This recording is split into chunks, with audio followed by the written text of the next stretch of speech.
अस्सलामुअलैकुम बच्चों, आज हम क्वेश्चन नंबर 2 सॉल्व करेंगे। ये एक मल्टीपल चॉइस क्वेश्चन है जिसमें हमें एक सेट दिया गया है और हमें बताना है कि ये कौन सा सेट है।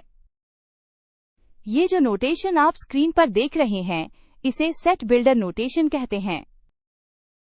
घबराना नहीं है, हम उसको स्टेप बाय स्टेप समझेंगे।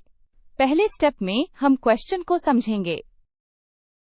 हमें ये सेट दिया गया है Q equals A over B such that A and B belong to Z and B is not equal to 0. हमारा काम है इस नोटेशन को समझना और फिर सही ऑप्शन चूज करना। चलें, अब स्टेप 2 में इस नोटेशन को डिकोड करते हैं, यानी इसके हर हिस्से का मतलब समझते हैं। सबसे पहले Q इक्वल्स और कर्ली ब्रैकेट्स का मतलब है Q is the set of. इसके अंदर लिखा है ओवर B। इसका मतलब है कि इस सेट के एलिमेंट्स फ्रैक्शंस की शक्ल में होंगे।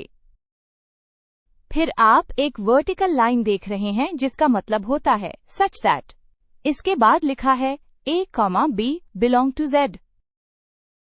यह Z इंटीजर्स के सेट को रिप्रेजेंट करता है, यानी तमाम पॉजिटिव, नेगेटिव नंबर्स और 0। फिर उनका सिंबल है और फिर सबसे इंपॉर्टेंट कंडीशन है B is not equal to 0।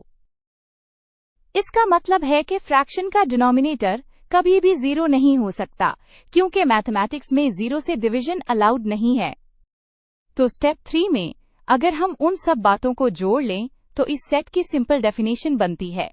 Set Q उन तमाम नंबर्स का सेट है जिन्हें दो इंटीजर्स के फ्रैक्शन की सूरत में लिखा जा सकता है, लेकिन शर्त यह है कि डिनोमिनेटर वाला इंटीजर 0 ना हो। ये एक बहुत ही फंडामेंटल मैथमेटिकल डेफिनेशन है। अब स्टेप 4 में हम अपनी डेफिनेशन को दिए गए ऑप्शन से कंपेयर करेंगे। पहला ऑप्शन है होल नंबर्स। होल नंबर्स होते हैं 0, 1, 2, 3 एंड सो ऑन। हमारे सेट Q में 1/2 जैसे नंबर्स भी हैं जो होल नंबर नहीं, तो ये ऑप्शन गलत है। इसी तरह ऑप्शन B, नेचुरल नंबर्स जो 1 से शुरू होते हैं, वो भी पूरा सेट Q कवर नहीं करता, तो ये भी गलत है।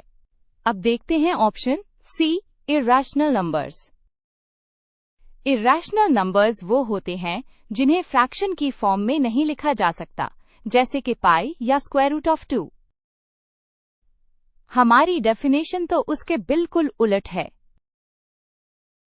तो ये भी गलत हुआ। आखिरी ऑप्शन है D, rational numbers. By definition rational number ही वो नंबर होता है जिसको A ओवर B की फॉर्म में लिखा जा सके, जहां A और B इंटीजर्स हों और B 0 ना हो। ये डेफिनेशन हमारे सेट Q से परफेक्टली मैच करती है। तो अब हम अपने फाइनल कंक्लूजन पर पहुंचते हैं। जो सेट हमें दिया गया है वो रैशनल नंबर्स की फॉर्मल डेफिनेशन है। ये भी याद रखना फायदेमंद है कि Q का सिंबल हमेशा रैशनल नंबर्स के सेट के लिए इस्तेमाल होता है जो क्वोशिएंट के लफ्ज से आया है।